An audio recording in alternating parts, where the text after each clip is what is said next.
Herkese merhabalar, ben Huri. Huri Metek Mutfak'ta kanalıma, mutfağıma hoş geldiniz. Çiğ kabakla sizlere harika bir tarif hazırlıyorum. Evde kabağınız varsa mutlaka yapın. Evet, tarifimize hiç bekletmeden hemen başlayalım. 6-7 adet kabağım var. Baş taraflarını keserek temizliyorum.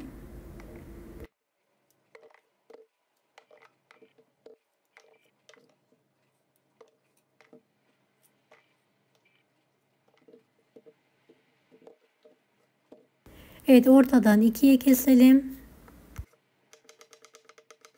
Ve tekrardan keserek şöyle ince ince doğrayalım. Ne kadar ince doğrarsak o kadar lezzetli bir tarif elde etmiş oluruz.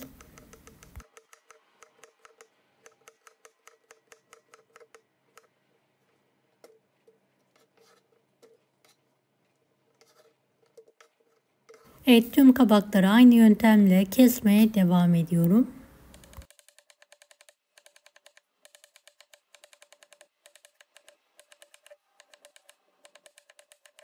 Beni hangi ülkeden veya şehirden izliyorsunuz merak ediyorum. Yoruma yazarsanız sevinirim.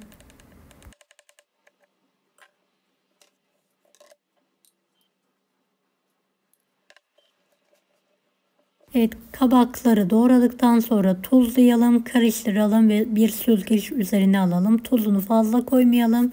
Yemeklik olacak şekilde damak tadınıza göre ayarlayın.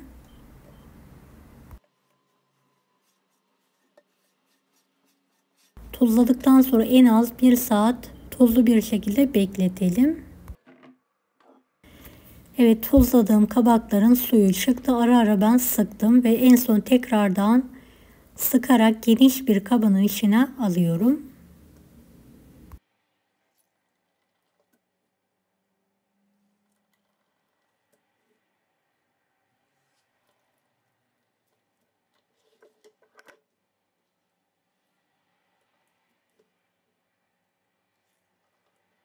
Evet, hiç suyu kalmayana kadar sıkalım.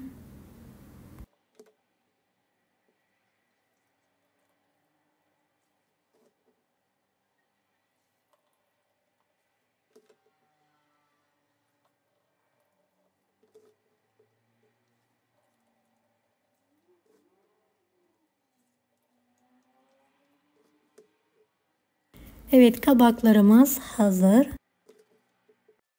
Balık unlar gibi üzerine mısır unu serpelim.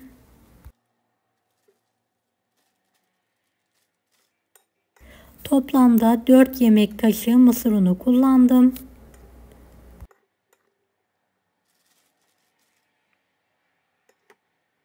Evet, mısır ununu ekledikten sonra her tarafına gelecek şekilde karıştıralım.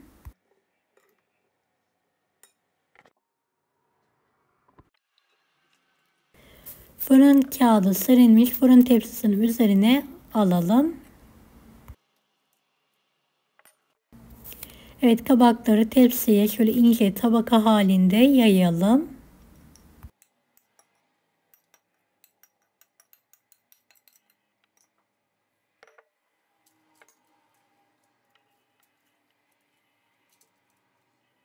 Yaydıktan sonra elimizle sıkı sıkı bastıralım.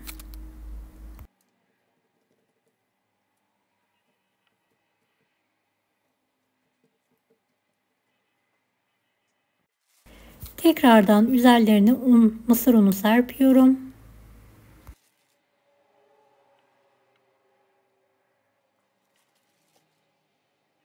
Şöyle tutam tutam serpebilirsiniz ve üzerine bolca sıvı yağ gezdiriyorum. 180 dereceli fanlı fırında üzerleri nar gibi kızarana kadar pişirmeye bırakıyorum. Evet, fırından çıkartıyorum. Hiç bekletmeden dilimleyerek servise hazırlıyorum. Az malzemeyle gerçekten muhteşem oluyor. Mutlaka deneyin.